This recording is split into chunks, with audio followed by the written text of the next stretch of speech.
एक छोटा सा कलाम शेयर करना चाहता हूँ जो आपके लिए बहुत ज़रूरी और आपके लिए बहुत फ़ायदेमंद है। मैं आज आपकी प्रार्थना के बारे में कुछ बात करना चाहता हूँ और मैं आपको पहले ही कह देता हूँ, मैं जब भी कुछ प्रचार करता हूँ इसका मतलब ये नहीं है कि मैं सिद्ध हूँ, मैं परफेक्ट हूँ, पर मैं आपको बताना चाहता हूँ मैं भी स्ट्रगल्स कर रहा हूँ।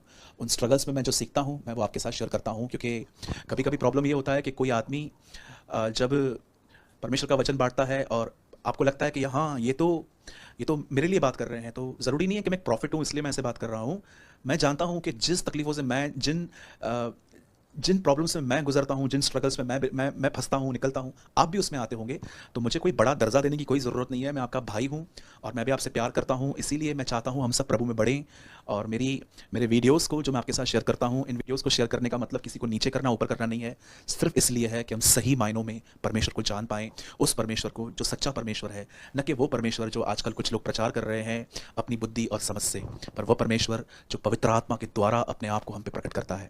आइए मैं आपके सामने एक वचन रख रहा हूँ और ये वचन है मत्ती 26 अध्याय, मैथ्यू 26, मत्ती की इंजील उसका 26वां बाब और उसका 41।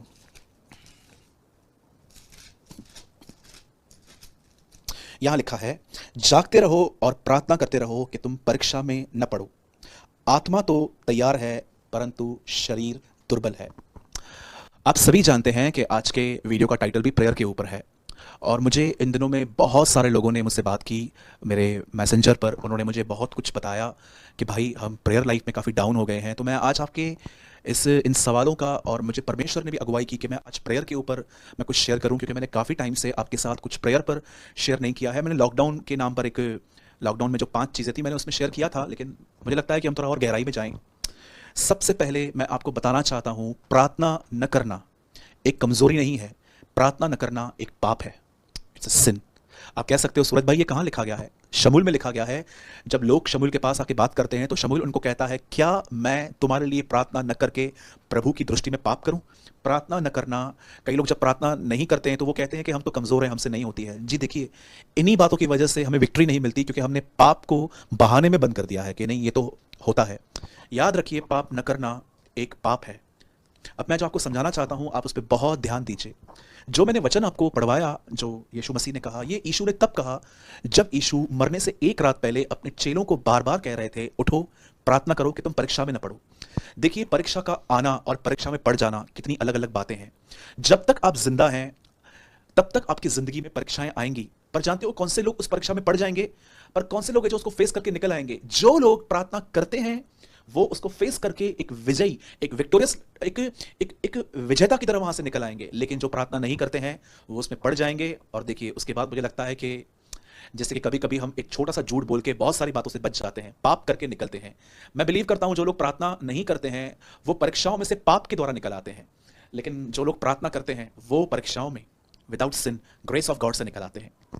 जब देखिए यीशु मसीह को जब पता चला कि जस्ट उसकी नेक्स्ट डे क्रूज पर वो मरने वाला है और उसके बाद जब जी उठने वाला है, तो लिखा है कि वो अपने बाहरी कपड़े उतार के उसने सबके पैर धोए थे। उसके बाद वो उसने एक बहुत बड़ी प्रार्थना की चेलों के लिए, और उसके बाद वो एक गसमनी नामक भाग में आया, एक गार्डन में आया, जहां पर उसके चेलों को उसने कहा कि प्रार्थना करो, पतरस, यूहन्ना और याकूब से, कि तुम परीक्षा में न पड़ो। देखिए, परीक्षा तो आएंगी।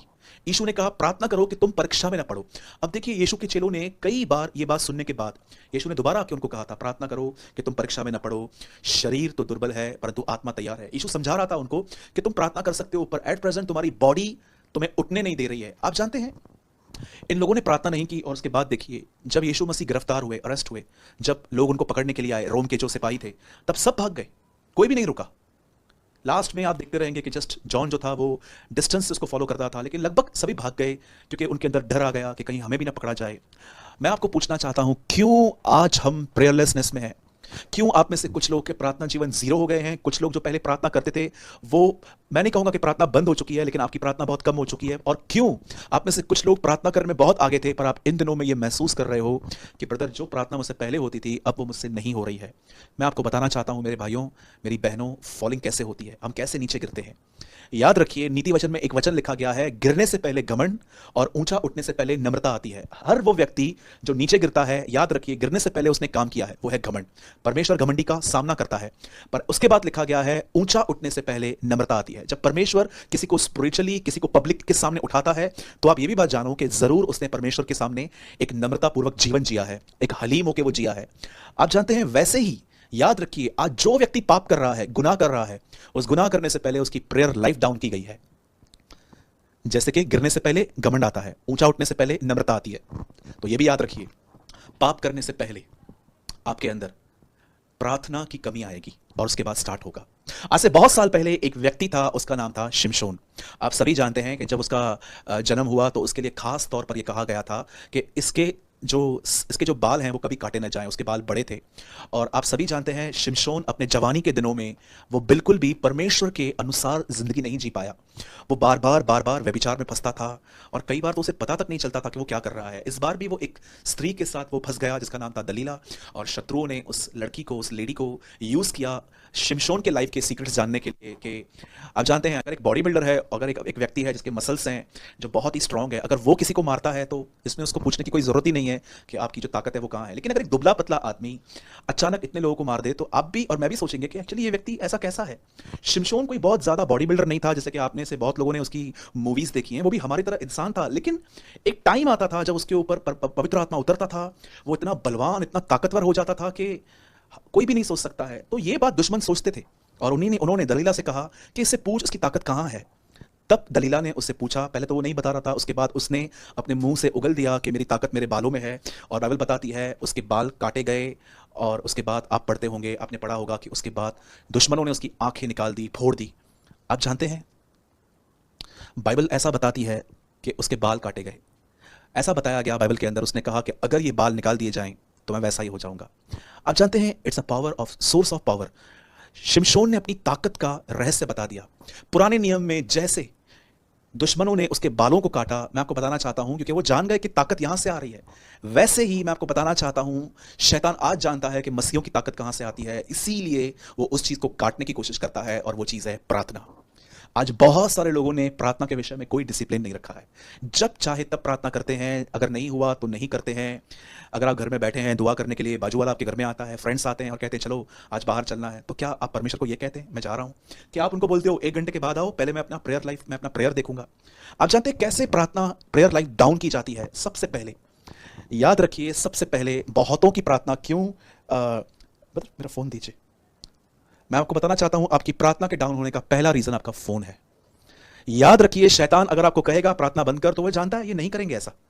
वो बड़ा चतुर है, वो जानता था कि हवा को कैसे गिराना है, कैसे वो सांप के नाई गया, और वो जानता था कि अयूब को कैसे मारना है। अयूब की पत्नी उसको आके कहती है मर जा तो मर जा, क्योंकि वो जानता था अयूब सुसाइड नहीं करेगा, मैं किसी और के थ्रू करूंगा। वो जानता था यीशु मसीह को अगर वो कहेगा कि क्रूज पे मत जा तो वो नहीं मानेगा, लेकिन पतरस के द्वारा वो उसको कहता है प्रभु ये तेरे साथ ना हो। तब यीशु ने कहा शैतान मुझसे दूर हो। वो आपको भी जानता है कि आप कैसे स्पिरिचुअल लाइफ में डाउन होंगे। सबसे पहले वो आपको बिजी करता है, व्यस्त करता है।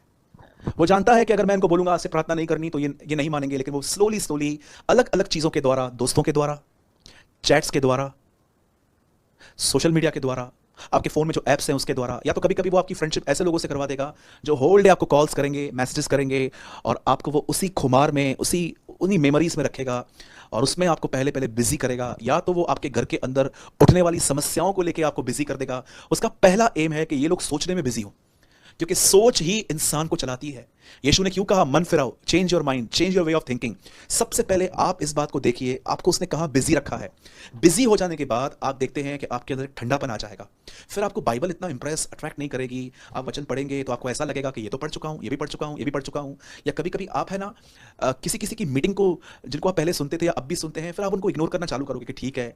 अब देख रहे हो आपकी भूख और प्यास जा रही है। और उसके बाद एक ऐसा टाइम आता है, हमारा ओल्ड नेचर, वो फिरौन, वो मिस्र जिसको इजराइली छोड़ के चले गए थे, कैसे वो वापस उनका पीछा कर रहे थे, वैसे ही आपका ओल्ड नेचर आपके पास आएगा। मेरे भाइयों और बहनों, ये सब स्टार्ट हुआ तब जब आप अलर्ट नहीं थे।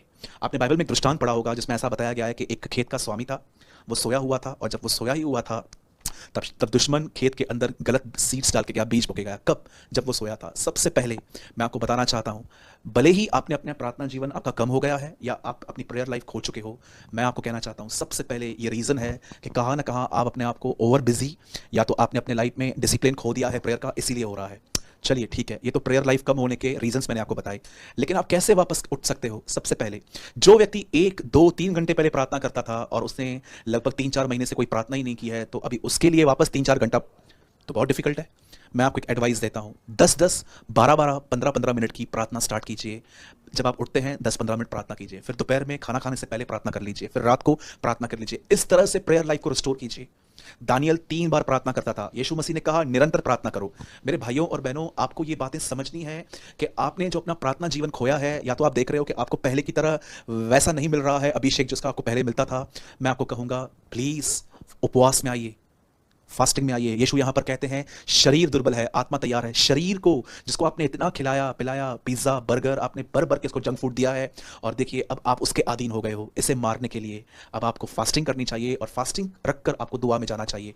और ये दुआ कैसे होनी चाहिए? अगर आप एक साथ नहीं बैठ पा रहे हो 1 आवर, तो मैं आपको कहूंगा 10 मिनट 15 मिनट की प्रार्थना दिन में 2 3 बार कीजिए। प्रभु से नए नए टॉपिक्स मांगिए। प्रभु को कहिए प्रभु जो मेरे दिल पर जो जंग चढ़ी हुई है, जैसे लोहे के ऊपर पानी गिरने पर उसमें जंग लग जाती है, फिर उसे निकालने में समय लगता है, वैसे ही प्रभु मेरे दिल पर जो जंग लगी हुई है, तू उसे निकालने में मेरी मदद कर। मेरे भाइयों मेरी बहनों, इस तरह अपनी प्रेयर लाइफ को रिस्टोर करो, ये बहुत जरूरी है। आप में से जो कोई व्यक्ति प्रार्थना करता है पर आपको वैसा अभिषेक नहीं मिल रहा है जैसा आप पहले के दिनों में आप करते थे, तो मैं आपको बताना चाहता हूं जितना हो सके परमेश्वर के सामने उसकी प्रतिज्ञा को दोहराइए। प्रभु से कहिए प्रभु आपने कहा है प्रेरितों के काम में 1 अध्याय में लिखा है कि आप अपना आत्मा हम पर उंडेलेंगे और मैं सामर्थ पाऊंगा। प्रभु आप आज कल और युगानुयुग एक से रहते हैं, प्रभु आप मुझे दीजिए। और मैं आपको सच कहता हूं कंटिन्यू उसको पुकारिए, आपके पहले के दिन जरूर वापस आएंगे, क्योंकि हमारे पास परमेश्वर को पुकारने के लिए उसके वायदे हैं।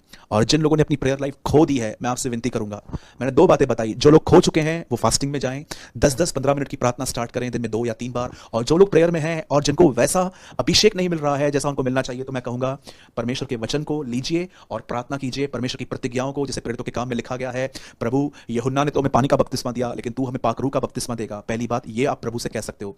सेकंड थिंग, यीशु मसीह ने भी कहा कि एक आदमी नए सिरे से न जन्मे आत्मा और जल से, तो वो परमेश्वर के राज्य में नहीं आ सकता। आप प्रभु से ये भी कह सकते हैं प्रभु मुझे डुबा अपनी आत्मा में।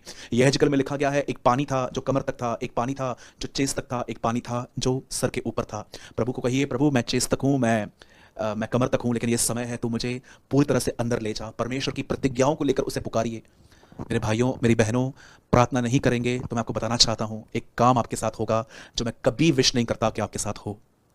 आप जानते हैं जब इजराइल के दुश्मन इजराइल को मार रहे थे, तब मूसा 2 लोगों को ऊपर लेकर पहाड़ पे गया, और परमेश्वर ने मूसा से कहा अपने हाथ उठा।